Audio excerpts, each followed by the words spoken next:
Hollow, October 4th or 5th, I think it is. Finally got a bit of a cool down.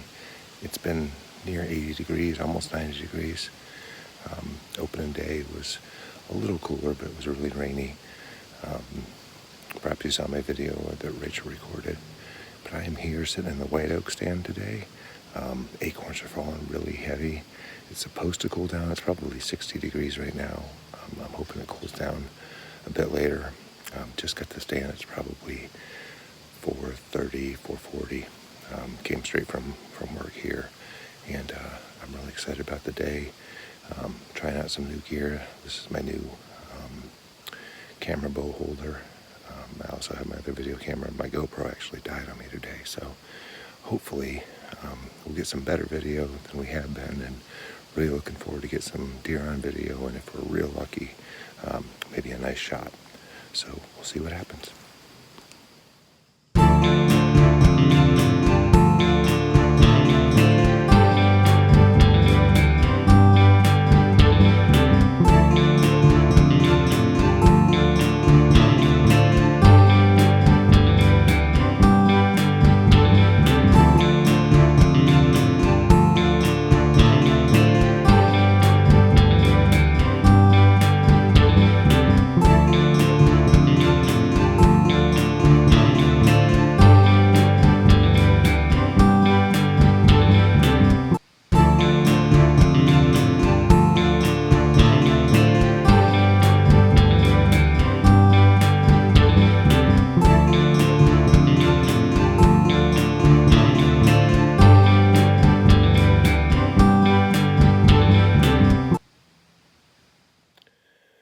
Well, it ended up being an uneventful night, but I learned some stuff, and that's always important. Tonight I learned that the acorns are falling really good, but not from the white oaks, from the red oaks. Not such a bad thing.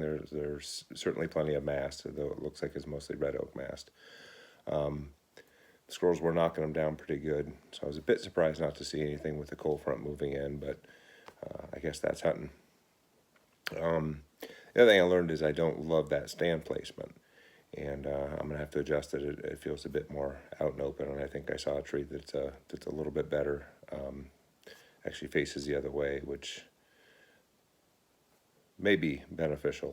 I've seen deer actually come from both different sides there, so I guess I just got to pick one. So I had worked on a lesson for the season opener, and as I noted, I forgot my camera, and Rachel did a great job stepping in for me. So I actually ended up on another lesson about how important it is to be part of something and be a member of something and not try to do everything alone. And this is especially important in church. Being a disciple is not going and doing it on your own. It's being part of an organization, part of a group. Just like anything good, it's, I do like to hunt alone, but I really like to hunt with my wife, and I like to hunt with my friends. And it is important to be part of something and be a member of something. And I threw a couple Bible verses up there about how important it is that a body cannot function without its members, all of its members. And a body is a compilation of members. And just like a church body is a compilation of members, and everyone has their part and has things to do. The other thing I was going to talk about a bit is learning from your mistakes and learning lessons. And last year I made several mistakes and ended up having a bit rough go of it during early bow season. One thing I learned is that I hit two fair bucks, and I hit them too high. And when I think back historically at some of the deer that I have missed, or worse yet, completely messed up on, I tend to hit high. So I spent the off season practicing and doing two things over and over and over again: level and low. I make sure my bow is level, using the sight level on it, and I aim lower in the vitals.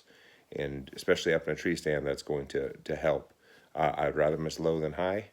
Generally, if you're going to miss low, you're going to miss clean low. If you miss high, you can end up losing the deer. So I have practiced and done that over and over and over again. And it got me thinking that, a lot of times we make the same mistakes over and over and over again. And as I think about this, probably two reasons why. One, we have a bad habit. And the only way to correct a bad habit is to practice it out by practicing the good habit. The second thing is we don't know that we're doing something wrong. And that's the worst part. And sometimes that's the hardest part, because the first step in correcting a behavior that is wrong is admitting that the behavior is wrong. You have to start with, I am wrong. And that's really hard. It's hard for me, and that's really hard for a lot of people. But you can't go about correcting a wrong behavior if you don't understand it's a wrong behavior.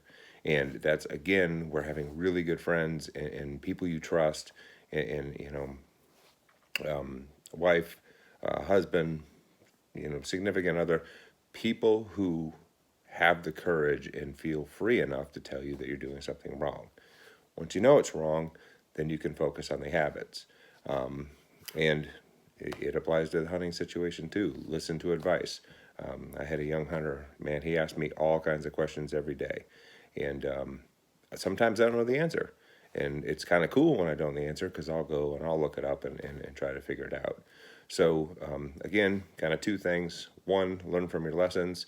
So tomorrow morning I'm going to learn I'm not going to hit that stand again. I'm actually going to go back to the backyard stand. I feel a bit more comfortable there, a bit more in cover, and can certainly see a bit more. And the second thing is get help when you need it, and ask for help, and be part of something greater. Talk to you later. Good hunting.